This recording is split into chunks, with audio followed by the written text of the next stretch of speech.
আসসালামু আলাইকুম।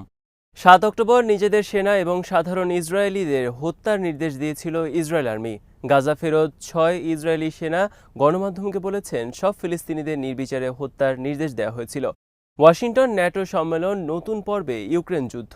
বিডিভিউজ ইনফোটেইনমেন্টে স্বাগত জানাচ্ছি আমি তাসনিম হোসাইন। আজ জানাবো প্রতিরক্ষা সংক্রান্ত গুরুত্বপূর্ণ কিছু খবর।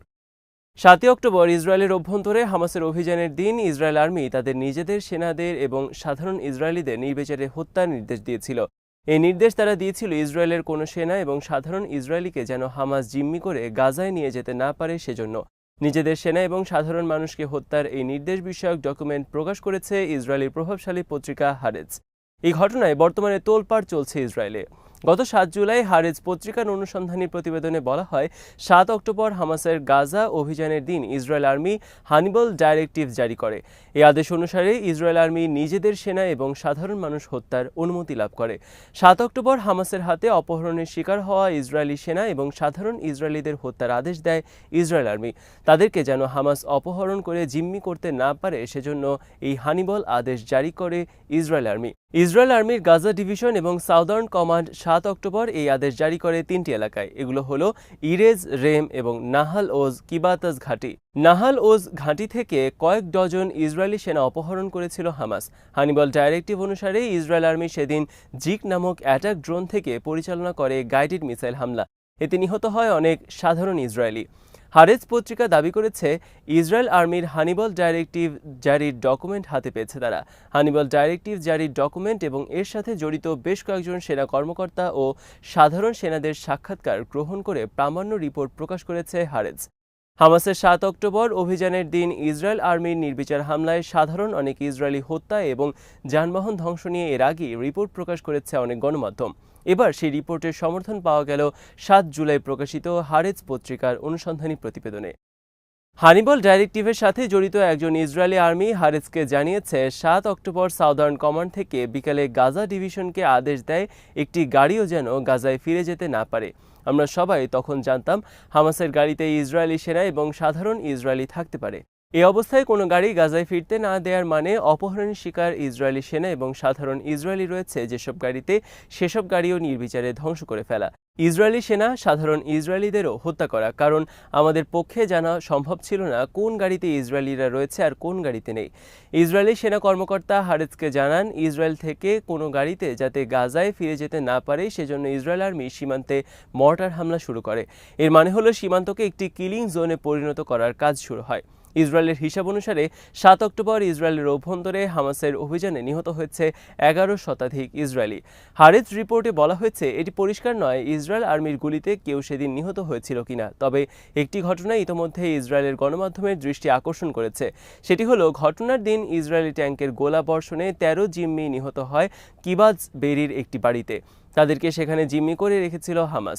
হানিবল আদেশের ফলে তাদের উপর ট্যাঙ্ক থেকে গোলাবর্ষণ করা হয়েছিল কিনা তা তদন্ত করছে ইসরায়েল আর্মি। গত ২ যুগ ধরেই ইসরায়েল আর্মিতে চালু রয়েছে হানিবল ডাইরেক্টিভ বা হানিবল প্রোটোকল। প্রতিবেশী কোনো শত্রু দেশ যাতে ইসরায়েলের কোনো সেনা অপহরণ করে নিয়ে যেতে না পারে সেজন্য চালু করা হয় এই প্রোটোকল। এই প্রোটোকল অনুসারে ইসরায়েল আর্মির কেউ অপহরণের শিকার হলে জিম্মি দশা এড়াতে তাকে শত্রুসহ মেরে ফেলতে পারবে ইসরায়েল আর্মি। ১৯৮৬ সালে ইসরায়েলের ৩ সেনা গ্রেফতার হয় হিজবুল্লাহর হাতে। পরবর্তীতে ওই ৩ সেনার আর কোনো সন্ধান পাওয়া যায়নি। তারা ছিল গিভাতি ব্রিগেডের সেনা। ইসরায়েল আর্মি আজ পর্যন্ত এই বিষয়ে কোনো পরিষ্কার ব্যাখ্যা হাজির করতে পারেনি। ধারণা করা হয় তারা নিহত হয়েছে ইসরায়েল আর্মির অপারেশনে।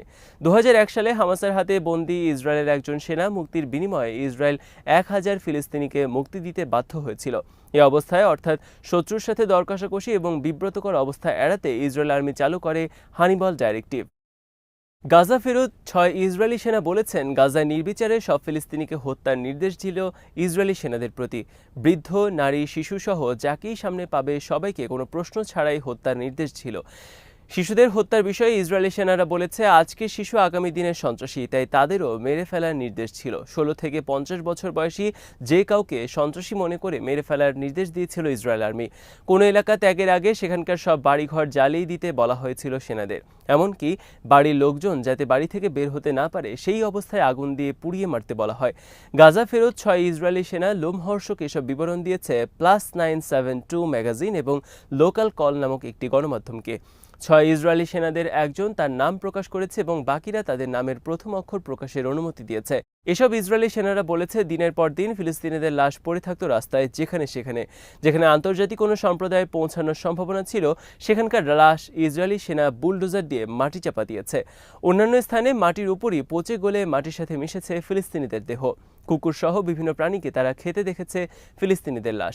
সেনারা সাক্ষাৎকারে বলেছে, ইসরায়েলি সেনারা নিজেদের মধ্যে হতাশা দূর করতে এবং বিনোদনের অংশ হিসেবে নির্বিচারে গুলি করে হত্যা করেছে ফিলিস্তিনিদের।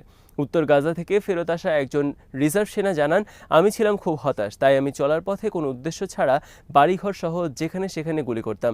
এমনকি অনেক সময় ইসরায়েলি সেনারা একে অপরকেও হত্যা করেছে হতাশার শিকার হয়ে। একে ইসরায়েল আর্মি আখ্যায়িত করছে ফ্রেন্ডলি ফায়ার হিসেবে।